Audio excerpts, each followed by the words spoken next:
One of the most captivating and interesting figures of the Tudor period is Mary Queen of Scots. She served as a formidable and constant threat to the reign of Elizabeth I, even despite being kept in prison by the Queen of England. Elizabeth suffered with many threats to her throne, from within England and also abroad. For example, she even managed to see off the Spanish Armada. One of the greatest problems she had to deal with was in regards to religion, as previous Tudor kings and queens had caused a great degree of religious turbulence. There was a divide in England between Protestants and Catholics, and this chaos was brought about by Henry VIII, Edward VI and Mary I. Henry began the Reformation and switched to Protestantism. Edward VI continued the Reformation, and Mary I, to confuse people further, ordered a drastic change to Catholicism and her religion. People did not know where to stand, but under Elizabeth's religious settlement, she sought to try and solve things. As she was a Protestant, many Protestants backed Elizabeth, but Catholics did not, and they turned towards Mary Queen of Scots, a prominent Catholic who they believed should rightfully have been the Queen of England. Today we look at the botched execution and death of Mary Queen of Scots. To support our channel, please make sure to subscribe. Henry VIII in his last will and testament excluded the Stuarts from succeeding to the English throne, but in the eyes of many Catholics, Elizabeth I, who came onto the throne following Mary I, was illegitimate. Her mother was Anne Boleyn, and when she married Henry, this caused chaos and forced through the English Reformation, as the Pope would not grant Henry his divorce or annulment from his first wife, Catherine of Aragon. Anne was later beheaded inside of the Tower of London on the King's orders, and as Elizabeth was a daughter of her, it was believed she was illegitimate and barred from the throne because of this.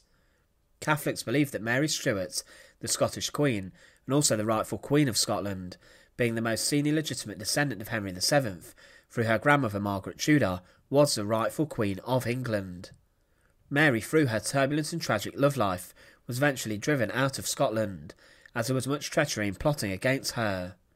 She had ruled for a number of years, but her second husband, Lord Darnley, was a man who wished to take power himself.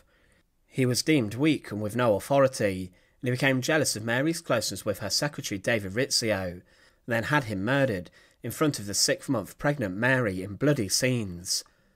Darnley was later killed, but then she married the man who it's believed was responsible for the death of her second husband, and for this she was forced off the throne, and her son James became the King of Scotland.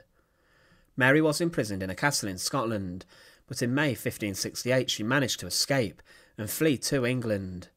She was placed under guard by Elizabeth I when she came to England, and throughout the next 18 years of her life she was held as a prized prisoner of the English Queen, and was moved to a number of locations and castles around the country. This was done to protect her, as it was believed that Catholics would break her out of prison. Mary's presence in England gave Elizabeth a headache, as the Catholics were already unhappy with her approach to religion, and there was a genuine worry that there would be an uprising, and that Mary would be freed and would be the figurehead of a Catholic rebellion to oust or even assassinate the Protestant Queen Elizabeth. Many Catholics genuinely believed Mary should have been the Queen, and Elizabeth and her courts became very suspicious of her. Elizabeth was aware that she was the target of a number of assassination plots, and there were 3 significant ones involving Mary Queen of Scots and the death of Elizabeth. In 1571, the Ridolfi plot planned this, as did the Throckmorton plot in 1583, and then 3 years later the most significant plot to kill Elizabeth, involving Mary, would come.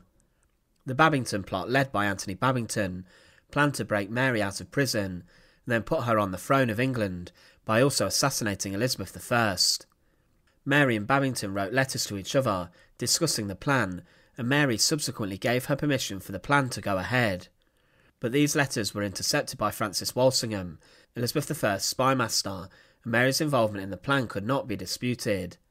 Because of this she was technically guilty of treason, but Elizabeth was very hesitant to order the execution of her cousin and an anointed queen, especially the one whose country borders England. The problem was that Elizabeth did not really have a choice, as having Mary alive was too dangerous, even as she was held captive for almost 20 years. She could not send her into exile, or return her back to Scotland either, but eventually was convinced to sign her death warrant. Mary in the meantime was moved to Fotheringhay Castle, where she was held as the Queen's prisoner. She had been placed on trial there, being found guilty of treason, and on the 1st of February 1587, finally the death warrant was signed. On the 7th of February, a number of representatives from Queen Elizabeth arrived at Fotheringhay, where Mary was held prisoner, and they informed her of her impending execution that would take place on the next morning at between 7 and 8 o'clock. Her jailer was ordered to prepare everything for her death, and Mary, hearing this, it's believed was relieved that her years in prison and reduced freedom would come to an end. She said she had been prepared for death ever since she arrived in England and was taken prisoner. Mary had enough of her treatment, but did ask the men for some time to get her affairs in order, but then she was cut down and this was refused. It was said that Mary's execution could not be delayed a moment beyond that time. In her final hours, Mary Queen of Scots wrote to her friends and family, saying goodbye to her ladies, and also she spent some time in prayer. On the morning of the 8th of February 1587, she was summoned from her room for her execution. Inside the great hall of Fotheringhay Castle, a scaffold had been created that was covered in black cloth. It was reached by a couple of small steps, and on the scaffold was a block, and a cushion for Mary to kneel on as she lay her head on it. There were also 3 stools, one for her and the Earls of Shrewsbury and Kent, who were sent to watch the execution.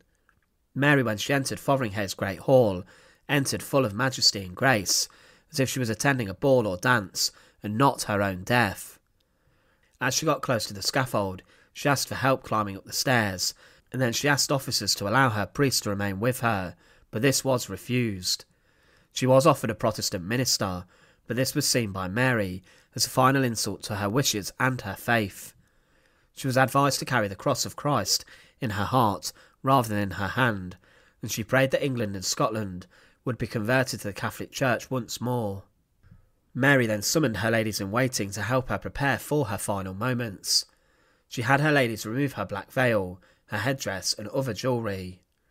The executioner tried to help, but Mary raged, forcing the man back, saying that he could not touch her. When Mary's ladies helped her, they revealed that she was wearing a velvet petticoat and sleeves of crimson brown, the colour that symbolised she would become a Catholic martyr.